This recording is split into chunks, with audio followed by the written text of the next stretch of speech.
Marcos 4, versos 35 ao 41. Eu vou ler na Almeida, na tradução Almeida. Diz assim: naquele dia, sendo já tarde, disse-lhes, e é Jesus, naturalmente, quem se está a falar, passemos para a outra banda. E eles, deixando a multidão, o levaram consigo, assim como estava no barco. E havia também com ele outros barquinhos. E levantou-se grande temporal de vento, e subiam as ondas por cima do barco, de maneira que já se enchia. E ele estava na popa, dormindo sobre uma almofada. E despertaram-no, dizendo: Mestre, não se te dá que pereçamos? E ele, despertando, repreendeu o vento e disse ao mar: Cala-te, aquieta-te. E o vento se aquietou. E houve grande bonança. E disse-lhes: porque sois tão tímidos? Ainda não tendes fé? E sentiram um grande temor. E diziam uns aos outros: mas quem é este que até o vento e o mar lhe obedecem? Este texto, bem, não vale a pena dizer, este é muito bom, todos são bons, isto é tudo palavra de Deus. Mas há aqui algumas coisas que mexem connosco. Mesmo quando nós já lemos este texto várias vezes, mesmo quando, como é o meu caso, quando já preguei este texto várias vezes, já o ensinei algumas vezes. Bem, para já há um detalhe que eu já quero chamar já a tua atenção e volta a colocar os teus olhos, por favor, no verso 35. Qual é a primeira coisa que está escrita na tua Bíblia, no verso 35? Como? E, sem dúvida, eu disse-vos que a palavra "e" ia ser a palavra mais repetida no Evangelho de Marcos, porque é uma evangelização e logo a seguir ao "e". Naquele dia. Então, se está aí a dizer naquele dia, o que é que achas que isso significa? Quando Marcos está a escrever o seu Evangelho, o que é que achas que significa naquele dia? Força, isto portanto, é o mesmo dia das coisas que aconteceram antes. Então, reparem, eu vou dar-vos uma espreitadela para um dia normal na vida de Jesus. Se diz naquele dia, significa que provavelmente, porque como sabes, a maneira como cada evangelista organiza os seus evangelhos é diferente, mas provavelmente Marcos está a falar do mesmo dia em que Jesus explicou a parábola do grão de mostarda.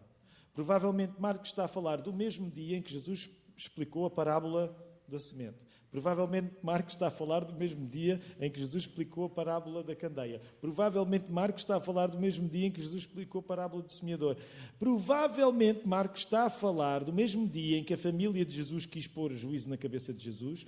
Provavelmente Marcos está a falar do mesmo dia em que os escribas blasfemaram contra ele. Provavelmente, quem sabe, isto depende da organização, mas até o dia em que Jesus elegeu os 12. Portanto, isto só para te dizer que com um dia destes, tu estás à espera que Jesus faça o quê quando entra no barco?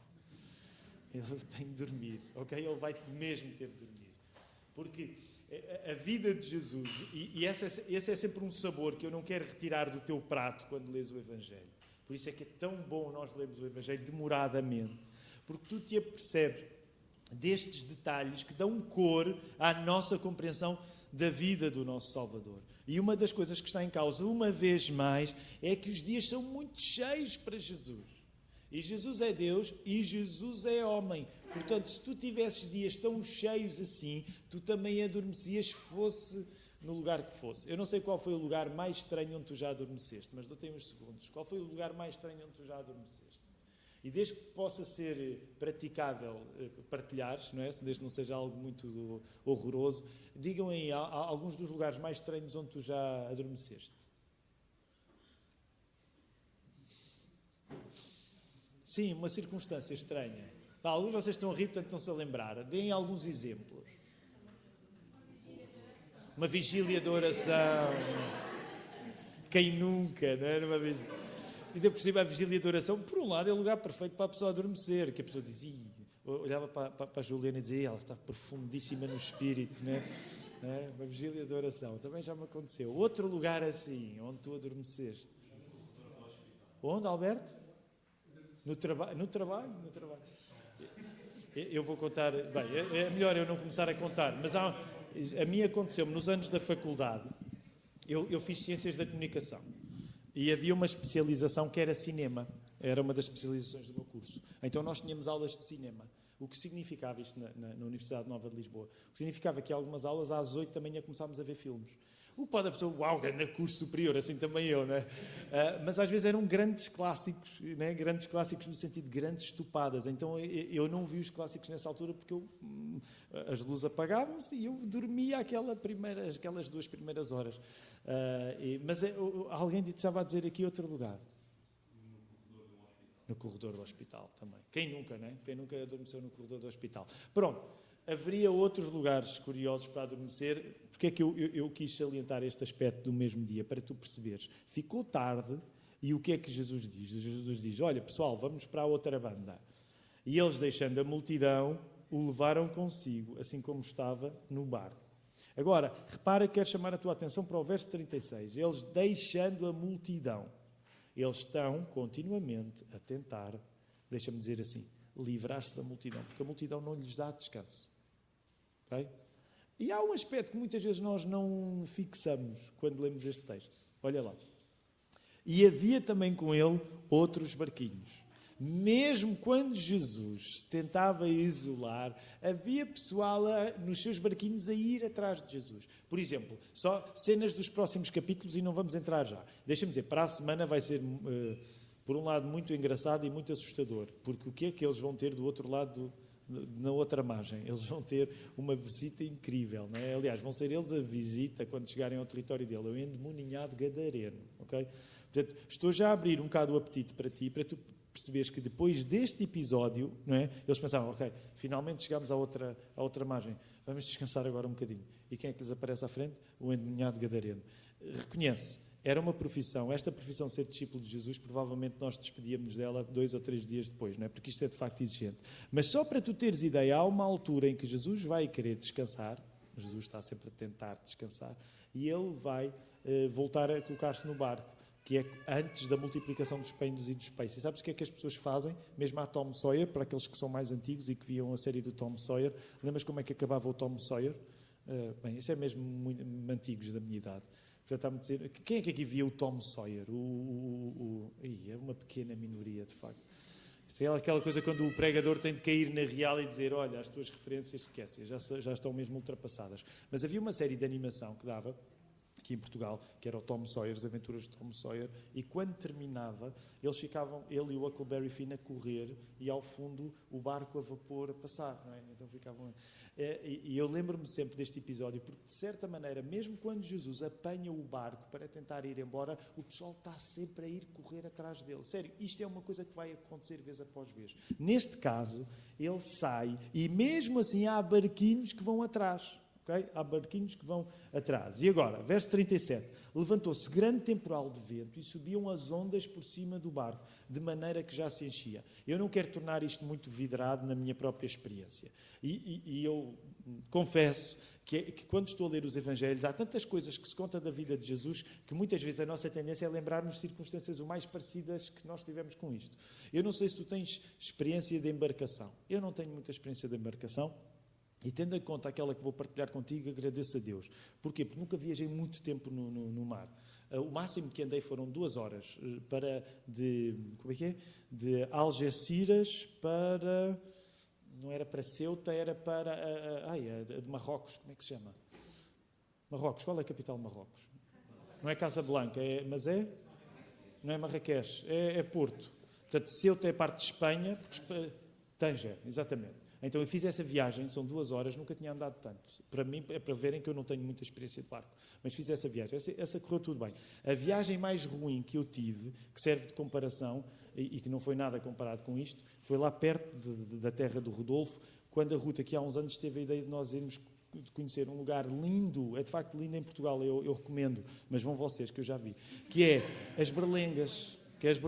É lindo, mas a viagem pode ser, pelo menos para inexperientes como eu, bastante turbulenta. De uma maneira, e eu não me quero afastar da palavra de Deus, mas não resisto, comecei a contar, agora vou ter de começar até o fim. Nós começamos, e ao início é muito divertido, porque os senhores que estão no barco... Aliás, houve logo uma conversa, 2 amigos, um que estava no barco e outro que estava no Porto, que me intrigou. E ele disse, tu não queres vir? E eu disse, Berlengas, era agosto ou julho, Berlengas em agosto? Não, deixa estar. E eu devia devia ter pensado naquilo, de facto. Mas estamos lá, todos contentes, muitos turistas, como nós, portugueses, estrangeiros, e os não é marinheiros, mas é os marinheiros, sei lá, as pessoas que levam o barco, sei lá, como é que se chama, deve ser marinheiro. Eles distribuem, estão a ver no avião, em que tu tens o saquinho de vómito lá, mas eles começam a distribuir. E o pessoal acha a graça, uau, pitoresco, olha, como se fosse preciso. E o barco começa, e à medida que se vai afastando da costa, aquela zona é muito bonita mesmo, a pessoa vai vendo e aquilo vai ganhando um embalo. Então, o que é que começa? Os turistas todos dizem, uau, e aquilo começa a fazer, e aquilo começa a ganhar, e toda a gente, e aquilo parecia um parque aquático, o pessoal diz, Só que, de facto, nós estávamos ali no equivalente a uma espécie de segundo piso, porque havia um piso debaixo de nós, e, de facto, as ondas começam, começa a ficar assim, um bocado mais incómodo, porque as ondas começam a chegar ao equivalente ao segundo piso. Estava eu com os rapazes, as meninas à frente, e começam os a esmorecer, vai deixando de dizer, começa a ver um certo encontro, epá, isto chega aqui em cima e tal. Os meus rapazes, sobretudo os rapazes, porque as miúdas foram mais corajosas do que eles, os rapazes começam a ficar um pouco inquietos, papá, já não estou a gostar, eu não quero que eles passem vergonha, mas também se eles não puderem passar vergonha, também qual é o intuito. Então eles começam a ficar assim inquietos. Eu próprio, claro que eu só fiquei inquieto por causa deles, mas eu próprio começo a ruto nesse aspecto mais divertido com as miúdas, e é uma altura que nós pensamos, isto está a ficar um bocado ruim, e eles começam a choramingar e tal, e então eu levo-os para dentro, porque aquilo tem uma parte de dentro, não é? E entramos lá e eu disse à Ruth, é melhor eu ir lá para dentro com eles. E o Joaquim faz uma pergunta, eu sei que ele gosta que eu conte estas histórias, e ele faz uma pergunta, papá, quantas pessoas é que já morreram num barco destes? Eu sei lá quantas pessoas já morreram. O Caleb chorar, com esses dois a chorar, eu próprio não estava a gostar nada daquilo. Já havia umas senhoras asiáticas que já tinham vomitado. A única paz de espírito que eu tinha é que os senhores que estavam no barco estavam descansadamente a ver a TVI na televisão. Portanto, foi a única coisa que eu pensei.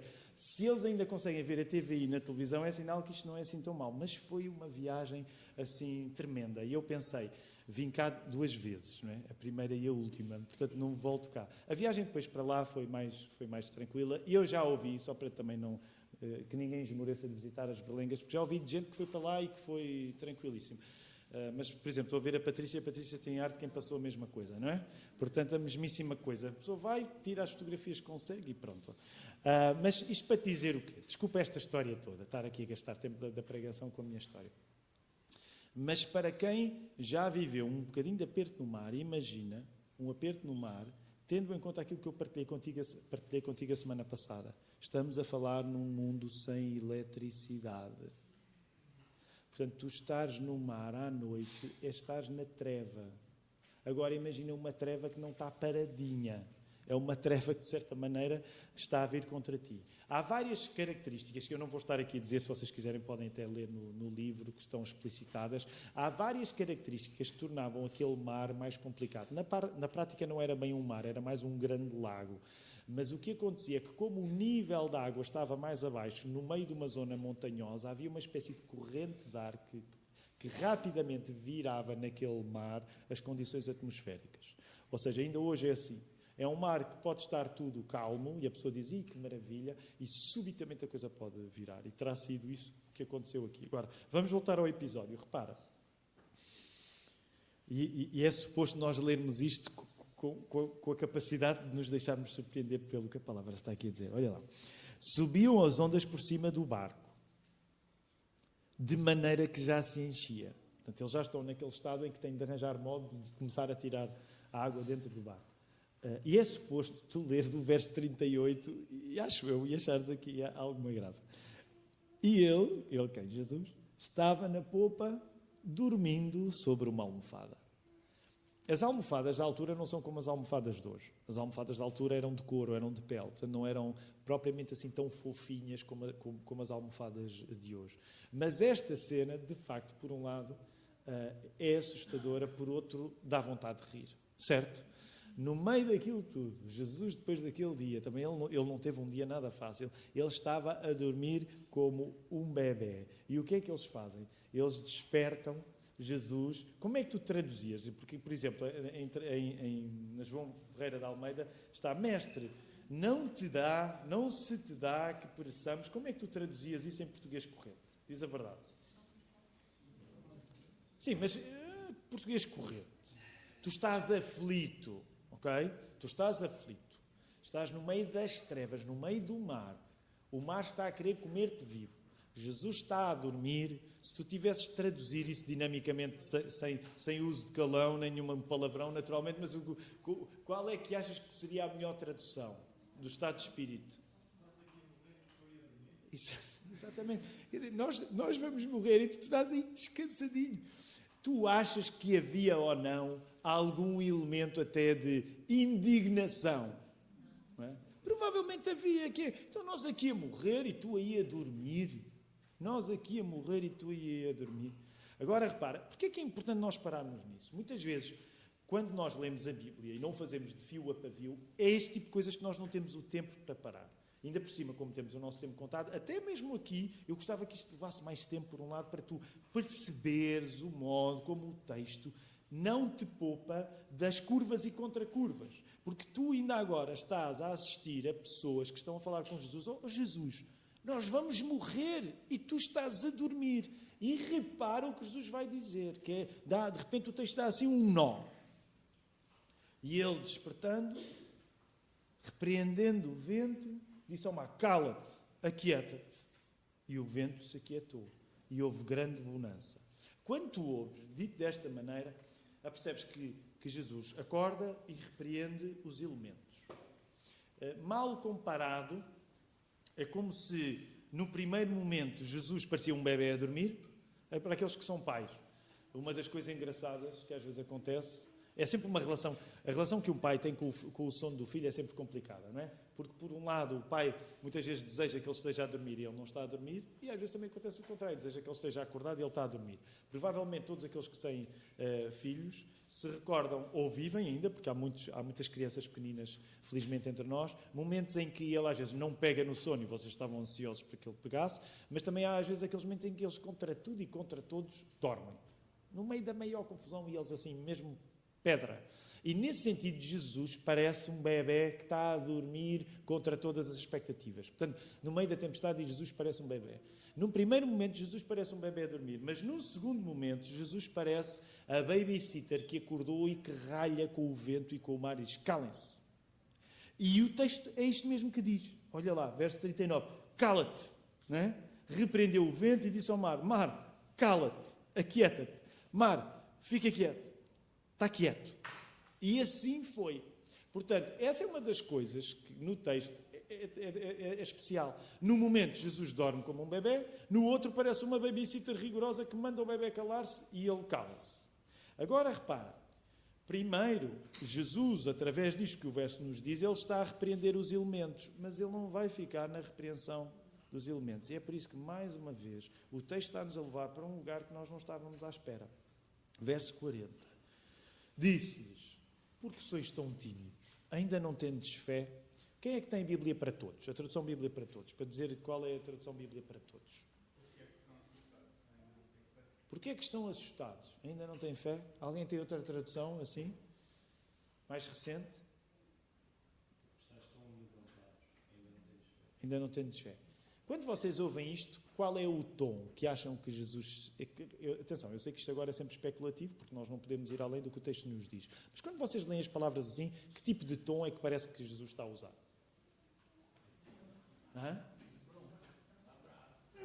É que ele está bravo. O problema é que algumas destas traduções, como tem um português assim bonito, parece que Jesus se levantou e está assim muito direito a continuar uma aula. Mas ele não está a continuar a aula que estava a dar acerca das parábolas. Ele, de facto, está bravo. Então, repara, esta é uma das coisas espantosas. Num primeiro momento, Jesus ralha com o vento e com o mar. E num segundo momento, ele ralha com os discípulos. Agora, ser sincero, tu achas justo? Eu não sei se vocês se colocam nas sandálias dos discípulos, mas eu acho que é útil. O que é que tu achas? Coloca-te no lugar dos discípulos. O que é que parece? Assim, no imediato, parece que Jesus está a ser justo? Sinceramente. Então, quer dizer, tu estás a apanhar um dos sustos da tua vida. Jesus a dormir o bom soninho. Acordas, de facto ele termina com o problema da tempestade, mas de repente vai sobrar para quem? Vai sobrar para os discípulos.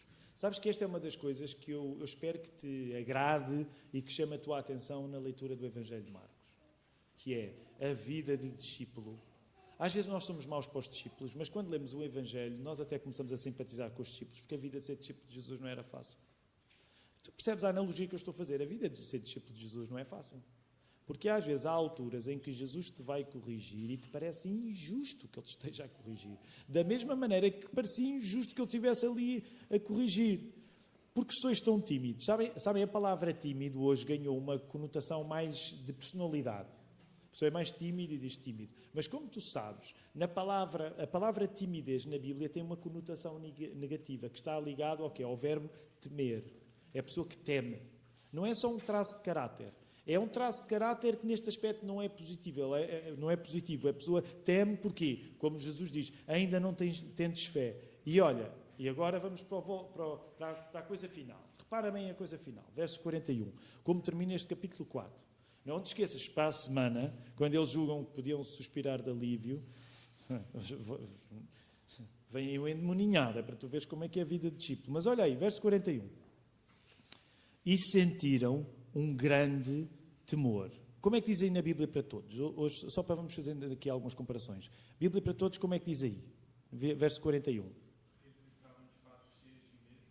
Eles estavam de facto cheios de medo. Ok, percebes a ênfase? Eles estavam de facto cheios de medo.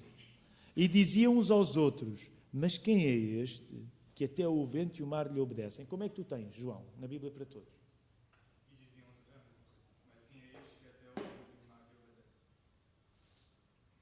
Há um livro sobre o Evangelho de Marcos, muito interessante, que é King's Cross, do pastor Tim Keller. Como é que é? Cruz do Rei, creio eu, traduzido. Ele está traduzido em português do Brasil, e é um livro que eu recomendo. E o pastor Tim Keller diz acerca deste episódio uma coisa muito interessante.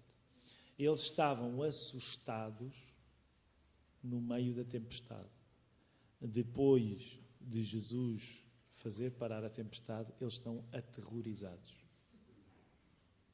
Tu percebes o que está em causa, porque o grande temor chegou depois de Jesus ter mandado sossegar a tempestade. Tu já estás a perceber algumas das aplicações que nós vamos fazer. A nossa tendência é achar que depois dos problemas terminarem, ok, podemos respirar de alívio. Acontece que depois do problema terminar, eles apercebem-se de coisas acerca de Jesus que não eram claras para eles antes. Daí que eu quero aplicar este texto brevemente à nossa vida em 3 passos, ok? A partir destes exemplos. Primeira coisa que eu gostava que tu considerasses nesta tarde é que a fé, e agora vamos pegar nas verdades que o Evangelho ensina e aplicar à nossa vida. A fé não é uma coisa que faz as tempestades da tua vida desaparecer. E tu concordas, muitas vezes a nossa tentação é querermos ser cristãos para... Isso é natural, eu não estou a dizer isto de uma maneira condenadora. Para mim é muito atraente a ideia de se eu tiver fé, as tempestades da minha vida vão terminar. Mas a fé não é aquilo que faz com que as tempestades da tua vida terminem ou deixem de acontecer. A fé é aquilo que te permite sobreviver às tempestades. Quando tu és cristão, quando tu estás com Jesus, tu não tens um passaporte que te faz andar numa vida sem tempestades. Quando tu tens Jesus, porque aqui foi literal, eles ao lado de Jesus não foram aliviados de passar por uma circunstância de pânico total. Eles estavam com Jesus, com o Criador de todo o universo, e agora estão com medo que as coisas que Jesus criou os comecem vivos. Portanto, como é que tu aplicas esta mesma verdade a ti, em 2024? É natural que se tu estás a atravessar uma tempestade, é natural que tu queiras que a tempestade pare. Eu também sou favorável a que a tempestade na tua vida pare. Mas eu quero dizer-te uma coisa, porque se não te dissesse eu estaria a enganar-te. Quando tu te tornas cristão, não te é dada nenhuma garantia ou promessa, acabaram-se tempestades na tua vida. A garantia que te é dada não é que a fé impede que haja tempestades. Agora, a garantia que te é dada é que a fé sobrevive às tempestades. Compreendes? É uma coisa um pouco distinta. E a maior parte das vezes nós gostaríamos que, simplesmente essas coisas desaparecessem na nossa vida porque eu agora tenho Jesus. Portanto, esta é a primeira coisa que eu gostava que tu considerasses. Segunda coisa, chamar por Jesus só não chega. É preciso chamar por Jesus confiando mesmo em Jesus. E confiar em Jesus é teres de ouvir a frase muito desagradável, muitas vezes desagradável, que é ele a dizer, não tenhas medo. Ser sincero, quando nós temos medo de alguma coisa, a coisa mais irritante que nos podem dizer é, não tenhas medo. Já te aconteceu? Estás com medo de alguma coisa e alguém diz, não tenhas medo. E às vezes há vontade de partir para a violência, não é? Porque se tu estás com medo, não é o facto de alguém dizer não tenhas medo que o medo vai desaparecer. Mas repara, tu tens alguma coisa a aprender com o facto de Jesus ter dito que eles iam atravessar para a outra margem. Há um comentador bíblico que diz assim, Jesus disse-lhes que eles iam atravessar, de facto. Portanto, quando tu chamas por Jesus, tu tens de confiar que aquilo que Jesus prometeu vai acontecer. Naquele caso, de facto, Jesus tinha dito, nós vamos para a outra margem. Claro que isso não significava que na hora do aperto eles pensavam, como Jesus disse, então eu não tenho medo. Mas significa que quando tu tens medo, tu tens de te lembrar daquilo que Jesus prometeu. Porquê? Porque um Deus que permite o sofrimento nos seus filhos é um Deus que tem razões para esse sofrimento que os filhos muitas vezes ainda não compreenderam. Também é isso que nós aplicamos aquele texto lá em Romanos, de todas as coisas contribuírem para o nosso bem. Não quer dizer que qualquer coisa má se torna uma coisa boa num instante, mas quer dizer que quando nós confiamos em Jesus, não é apenas chamando o nome de Jesus, é confiando em Jesus, nós temos de reconhecer que na nossa falta de domínio, o domínio necessário será o domínio do Pai. Se eu não tenho poder, nem gabarito, para fazer face à tempestade, eu tenho de acreditar no Deus que tem. Compreendes? Portanto, quando tu chamas por Jesus, é uma questão de facto de confiança. Tu vais compreender que o teu poder só não chega. E é quando compreendes que o teu poder só não chega que vai poder entrar em ação um poder maior que o teu, que é o poder de Jesus. Nesse sentido, topa. É curioso.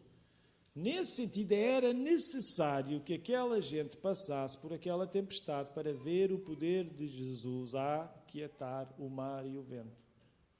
Se eles não tivessem passado pela tempestade, eles nunca teriam visto o poder de Jesus a mandar o mar calar-se como se fosse uma criança mal comportada, que de repente o pai repreende ou a mãe repreende. Percebes? Portanto, é preciso nós passarmos por tempestades, que preferíamos não atravessar, para vermos o poder de Jesus a controlar as coisas que o nosso poder não controla. Agora, também te digo isto especialmente pensando em ti, se estiveres a ver um momento destes.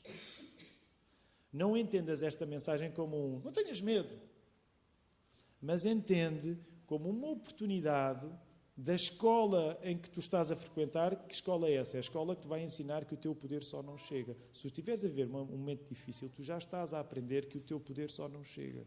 E é quando o teu poder só não chega que tu vais poder contemplar com nitidez o poder de Deus a chegar à tua vida. Última coisa que quero partilhar convosco. Aliás, são últimas duas. Disse 3, eram 4.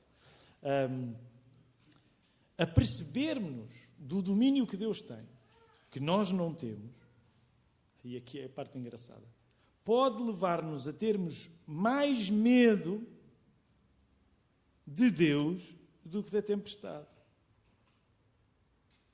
Muitas vezes nós não confiamos em Cristo, mesmo que seja inconscientemente, porque temos medo de confiar nele. Percebes a ideia? Muitas vezes nós não damos um passo de fé porque nós temos medo do Deus que vai lá estar para nós.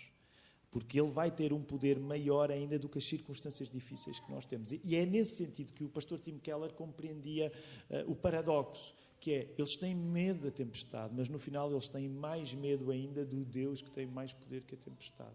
Agora repara, tu conheces no Novo Testamento que é dito que depois o amor despede o medo.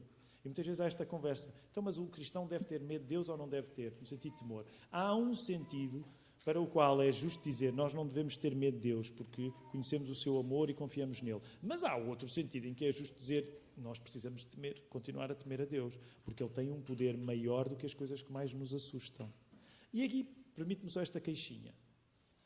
Eu sou daqueles pregadores que concorda que muitas vezes, às vezes até entre os cristãos, há falta de temor no uso do nome de Deus. E às vezes isso diz-nos respeito a nós, sobretudo aqueles que, como eu, cresceram na igreja. Nós já falamos de Deus tão tu cá, tu lá, que há falta de temor do nome de Deus. Lembra-te uma coisa, se a tempestade é assustadora, muito mais assustador é o Deus que acalma a tempestade. E é isso que explica o grande temor dos discípulos naquela hora. Que era, é um terror podermos morrer no mar, no meio da escuridão, no meio da tempestade. Mas ainda mais poderoso e mais assustador é o Deus que manda calar a tempestade e que manda calar o vento. Quarta e última coisa. O que é que os discípulos estão a aprender? Não há grande alternativa a confiar em Deus. Não há grande alternativa a confiar em Jesus. Porque Ele é o único que tem poder para vencer as coisas que têm poder sobre nós. Percebes esta ideia? Quando tu estás angustiado por alguma circunstância, essa circunstância tem poder sobre a tua vida. Tu tens de confiar no único que tem mais poder do que a circunstância que te está a dominar. E é isso que a pouco e pouco vai acontecendo na vida dos discípulos. Nesse sentido, nós não temos alternativa se não confiar em Deus. Porquê? Porque quando tu foges de confiar em Deus, tu acabas por abraçar toda a realidade que não é sustentada por Deus. E tu acabas por rejeitar a própria eternidade. Nesse sentido, repara nisto, Cristo permitiu aos discípulos um acontecimento que fugia do controle dos discípulos para ensinar os discípulos que Ele é que tem o verdadeiro controle sobre todas as coisas. Esta é uma palavra de esperança imensa, ainda que nos coloque numa posição de saudável temor em relação a Deus, em relação a Jesus. E a palavra de esperança é esta: não há nada, por horroroso e poderoso e assustador que seja nesta vida, que tenha mais domínio do que o nosso Deus. Sabes que a palavra Senhor hoje muitas vezes já está distante do sentido original. Porque Senhor, por exemplo, eu não sei se sabes, como é que se diz Senhor no latim? Como é que se diz Senhor no latim? Dominus. Porquê é que domingo é domingo? Porque é o dia do Senhor. Por exemplo, a própria palavra domus, que dá origem à palavra domicílio, vem da ideia, portanto, é o aposento do Senhor. Okay? Ora, uma das coisas que, de certa maneira, fica mais longe, quando nós usamos hoje a palavra Senhor, ela já não está tão imediatamente ligada à ideia do dominador, da pessoa que exerce domínio. Claro, quando tu lês livros antigos, na disciplina de português, meu Senhor, não é? Como na Bíblia aparece Senhor, e não é a ideia do Senhor Tiago. Qual é o seu nome? O Senhor Tiago Cavaco. Não. Tem a ver com o Senhor no sentido da pessoa que exerce o domínio. Portanto, quando nós dizemos meu Senhor, o que nós estamos a dizer, meu Senhor, a pessoa que exerce domínio sobre mim. Tu és o meu Senhor e Deus meu. Os discípulos estão num percurso que é longo, mas que é incontornável de reconhecer o domínio de Jesus sobre eles. Paradoxalmente, isso fica muito mais claro quando uma coisa que te assustou, porque ganhou domínio sobre ti, foi dominada por Jesus. Que isto seja um consolo para nós, sobretudo se estivermos a passar por uma fase em que nos sentimos à mercê dos elementos. O Senhor dos elementos, o Senhor do vento, o Senhor da tempestade, é Jesus. É Jesus. Isso significa que mesmo que as condições atmosféricas piorem para ti, aquele que tem a voz para mandar calar a tempestade vai fazê-lo a seu tempo. E tu vais descobrir razões porque estás a atravessar a tempestade ao ouvires a voz do Mestre. Que Ele nos ajude. Vamos ficar de pé, vamos louvar.